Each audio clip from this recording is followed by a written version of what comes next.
Okey lah macam ni. Cerita dia mudah dan simple je.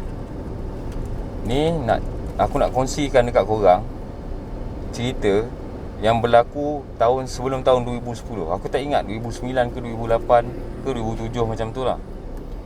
Tapi cerita ni memang lama dah. Cerita dia macam ni. Hari tu lepas isyak, aku siap-siap nak keluar. Tiba datang satu orang budak yang dia ni asalnya member kepada adik aku. Jadi malam tu kenapa malam tu tiba-tiba dia kata, "Abang boleh sembang tak bang?" Time tu aku pun budak lagi lah. Tak adalah aku bersama aku dalam 20-an lagi lah. Masih muda remaja. Jadi bila dia datang tu, dia jenis dia memang kaki sembang. Memang bukan kaki sembang, kaki auta lah. Tapi kaki sembang ni memang dia jenis kuat menyembang lah. Kalau duduk dengan dia mesti lama. Jadi malam tu aku tengah siap-siap, tiba-tiba dia tanya lah adik aku, "Bang, Luqman ada tak?" Adik aku Luqman lah. Cakap kat dia, tak ada. Luqman dekat rumah saudara dia. Oh, dia macam tu. Dia lepas tu bagilah, suruh dia duduk. Tak apa, duduk lah. Dia nak lepak-lepak lah. Sebab time tu aku memang tengah tukar baju, tukar seluar, sebab baru lepas habis solat isyak.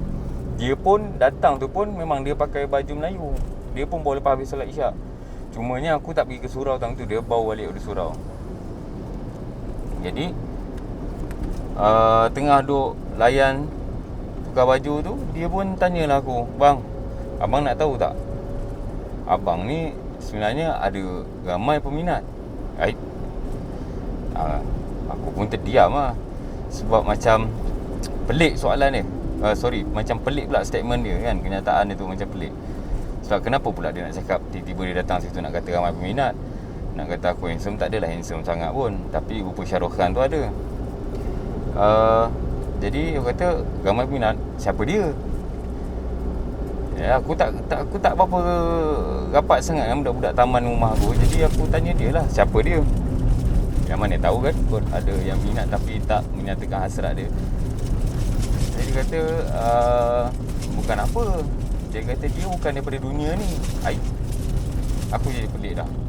Budak ni kenapa pula tiba-tiba bukan daripada dunia ni? Dia cakap, "Apa maksud kamu?" Saya tanya dia macam tu. "Apa maksud kamu?" Dia kata, "Tak ada abang, dia ada kat dunia lagi satu. Dia ni dah lama tengok abang." Kau ni merepek-repek ni. Saya pun memang time tu aku dah memang rasa macam ya budak ni nak buat cerita je kot. Sebab kita memang tak kenal. Dia ni asalnya kawan adik je. Jadi bila dia datang, dia ajak sembang tu yang jadi itulah jadi conversation yang pertama aku dengan dia sebelum aku kenal rapat dengan dia lah. Ketika sebelum ni tahu memang dia datang rumah, cuma tak adalah kenal rapat.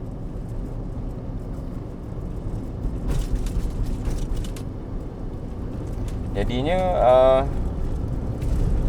bila dah jadi macam tu, aku pun berminat lah nak tahu apa yang dia nak sembangkan sebenarnya.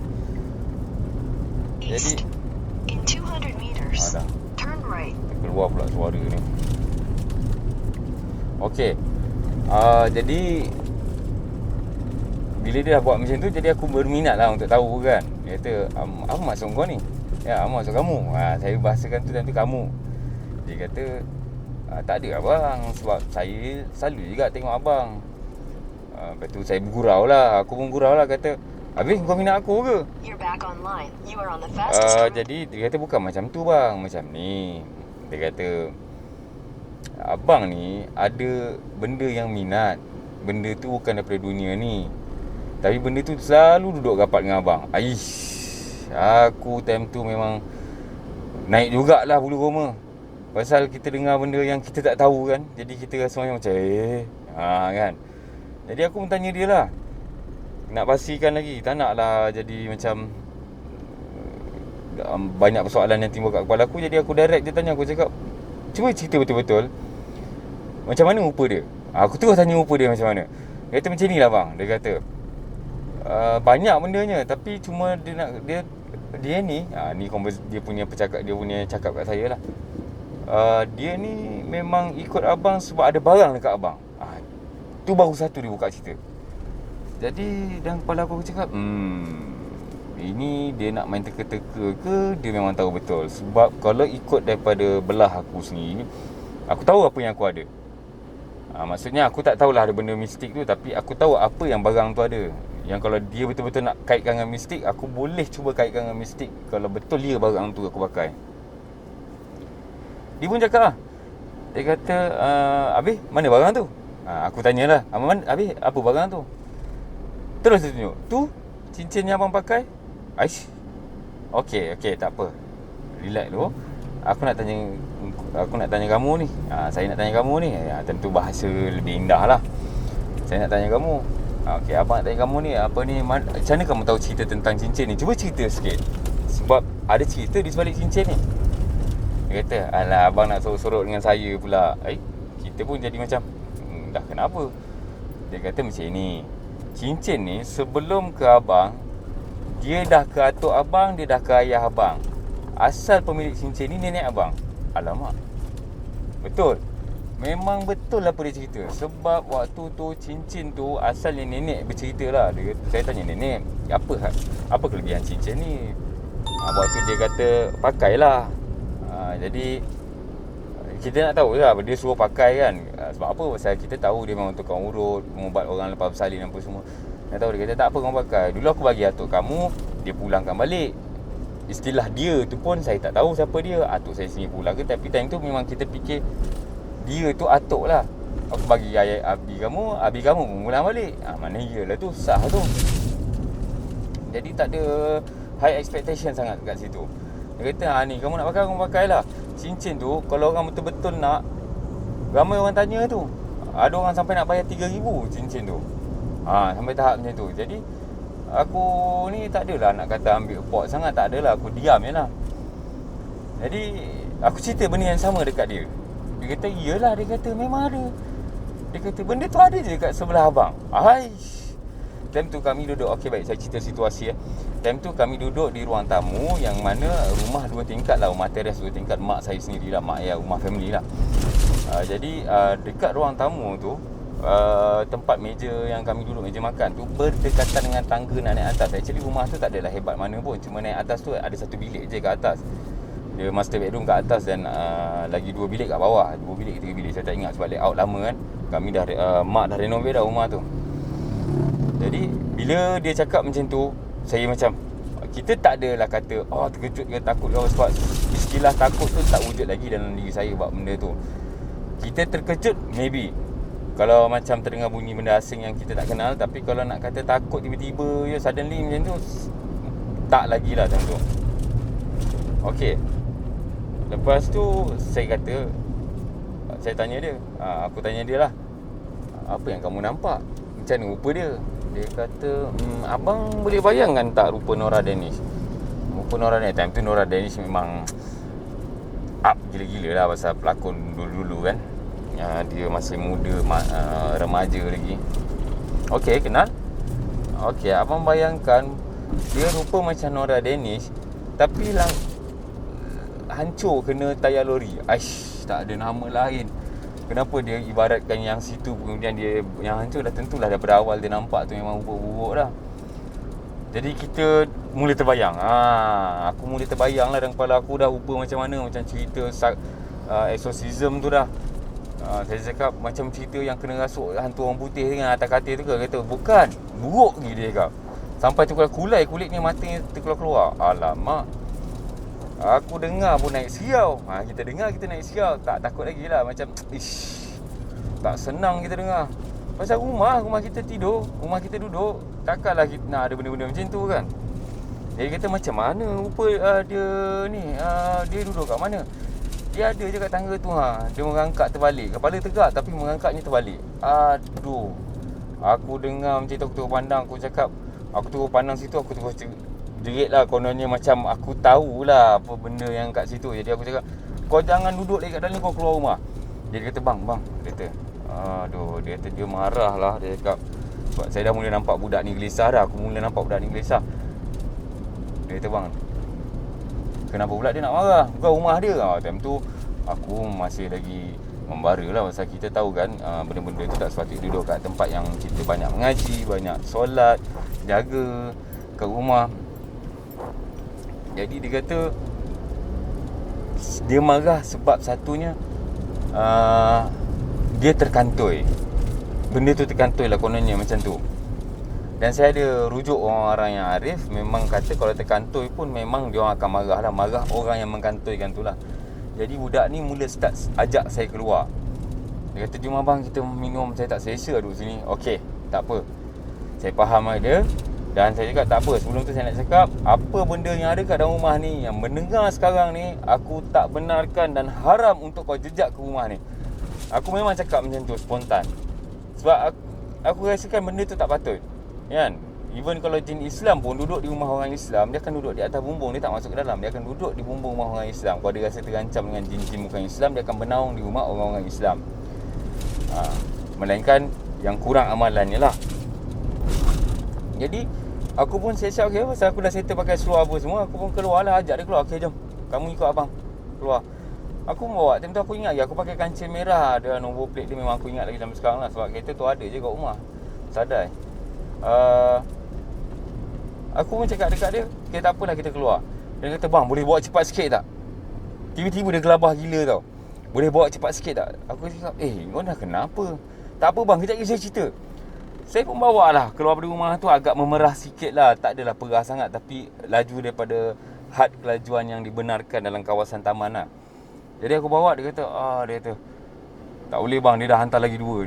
Dia cakap itu je benda tu. Sepanjang perjalanan dia cakap, di awal perjalanan tu dia cakap, abang tolong abang. Dia hantar lagi 2. Dia ramai kawan bang. Siapa lagi 2 tu? Bang faham lah, yang terbang tak berbadan tu. Jadi memang kita macam saya ataupun macam aku sendiri memang tak adalah kata susah takutnya apa. Tak ada, aku tak cakap macam tu. Tapi aku rasakan benda tu tak sepatutnya macam tu lah. Kan, dalam diri aku nak kata takut sangat, kita tak nampak. Jadi benda yang kita tak nampak dan yang tak pasti ni, kita susah nak tiba-tiba jadi takut sendiri. Melainkan kita tahu apa benda yang akan kita kena. Jadi pun bawa keluar daripada taman, pusing, kena bulatan sebelum section 4 tu, mengalir ke Jalan Riko. Time tu flyover ke Kajang Utama masih tak ada lagi. Tahun 2009, 2008 macam tu tak ada lagi. Jadi memang tempat tu clean and clear. Ini nak pusing ke Kajang Utama, kena naik flyover daripada Jalan Riko menghala ke Pekan Kajang. Ada satu traffic light berhenti untuk naik flyover. Di situ baru saya pergi ke apa ni, ke Kajang Utama lah. Sebab jalan tu sahaja yang jalan boleh menghubungkan saya ke sana. Jadi sepanjang perjalanan ada cerita dia di tengah-tengah tu. Cerita dia sebelum sampai Simpang 3 Jalan Riko, yang mana area Aircon Safe tu. Siapa tahu dia tahulah.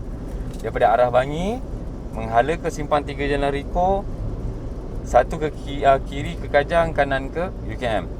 Sampai situ, tiba-tiba dia berubah. Dia berubah ni yang menyebabkan aku rasa terkejut dan mula rasa gelabah. Sebab apa? Tiba-tiba dia tunduk kejap, dah masa tak berapa minit pun, dia ingat kot dia tunduk sebab apa, dia duduk baca ke, mungkin sebab dia boleh nampak dia baca ke apa. Tiba-tiba dia menjerit, kau nak bawa aku pergi mana? Boleh pula dia menjerit. Dah lah kereta kancil baik. Kereta kancil aku tu kan yang besar macam kereta Alphard. Kau sekali jerit, dia punya bingit dia, aduh, pedih telinga. Aku pun tengok dia, kata, kau ni dah kenapa? Memang mula awal tu agak marah jugalah. Kau ni dah kenapa tiba-tiba jerit? Dia cakap balik, aku tanya, kau nak bawa aku pergi mana? Oi, time tu memang saya ada cara pengamalan saya. Saya baca ayat kursi kat tapak tangan saya. Saya tepuk ke atas kepala dia, kan, untuk itu antara salah satu kita buat untuk ni lah, kunci ataupun menghalang daripada perbuatan jahat tu berlaku dekat kita lah. Jadi bila buat macam tu, dia nampak keadaan lemah. Saya baca ayat kursi sekuat telinga saya mendengar dan dia boleh mendengar. Kemudian tiba-tiba dia mula tunduk. Okey, waktu yang dia tunduk tu adalah waktu dah nak sampai ke flyover tu. Bayangkan berapa lama benda tu berlaku. Daripada jalan Simpang 3 Jalan Riko tu, pasal tak langgar traffic light, kita just maneuver je kat tepi tu untuk masuk ke kiri, menghala Kajang. Lepas tu sampai ke traffic light tu, dia masih lagi dalam keadaan tak sedarkan diri. Saya tengah bacakan lagi, pegang kepala dia sambil tangan sebab yelah, nak kata tahu tu tak, memang saya main kedua-dua tangan saya berfungsi lah waktu tu. Jadi aku sendiri tepuk kepala dia lagi sekali, jerit Allahu Akbar. Tiba-tiba dia tersedar. Waktu dia tersedar tu, memang benda ni tak boleh bayang. Sebabnya darah mencurah-curah keluar daripada hidung dia. Tak tahu sebab apa. Memang tak tahu sebab apa. Tu yang saya rasa macam benda tu betul lah. Sebab tiba-tiba suddenly dia pun dalam keadaan tiba-tiba dia pun bertanya kat kita, bang ni kat mana dah ni? Dia terkejut sebab dia kata dia mula tak perasan. Sebelum dia pergi Jalan Riko lagi, dia dah tak perasan dah yang bahawa sini dia macam tu. Dan saya kata tanggal baju tu lap ni, dia kata pakai, sebab dia pakai baju dua lapis, satu baju Melayu kat luar, satu baju t-shirt dalam. Jadi dia tanggal baju Melayu dia tu, dia tadah darah tu. Sebab darah tu turun macam, kalau kita bayangkan orang tembak pistol dekat kepala, darah mencurah keluar dari hidung macam mana. Macam itulah keadaan dia. Jadi saya pun tak boleh cakap apa. Aku sendirilah tak boleh cakap apa. Kita orang baru pusing Kajang Utama, cari tempat lepak dan minum lah. Kat situ baru mula aku tanya macam-macam. Jadi mula dari situ, episod baru semua akan datang, yang mana aku akan ceritakan apa lagi berlaku selepas tu. Apa yang aku alami lagi. Benda tak serius, tapi benda ni bila kita kenang balik, dia jadi macam, kenapa jadi macam ni? Kan? Kenapa macam ni? Jadi banyak persoalan yang timbul. Jadi aku kali ni aku akan berhenti sampai sini cerita ni, dan aku akan sambung di masa akan datang. Apa lagi cerita selepas tu? Apa yang berlaku selepas kejadian malam tu? Ada lagi sebenarnya cerita dia. Jadi kalau korang nak dengar lagi, aku sarankan korang subscribe dan like video aku ni, supaya korang akan dapat update daripada aku sendiri. Bukan apa, sebab aku dah lagi satu, aku tamatkan cerita ni kat sini. Satu ni sebab aku dah sampai destinasi aku, tak jauh pun. Aku sempat bercerita sampai tahap sini, dan cerita di hujung tu tak berapa lagi nak panjang, tapi ada detail yang korang kena dengar pada masa akan datang. Jadi aku nak korang dengar dengan lebih baik lah. Jadi aku harap korang terhibur, dan ni lah di antara aku punya pengalaman aku. Jadi itulah, semoga korang semua seronok lah. Okay, aku Roger and out. Terima kasih. Assalamualaikum.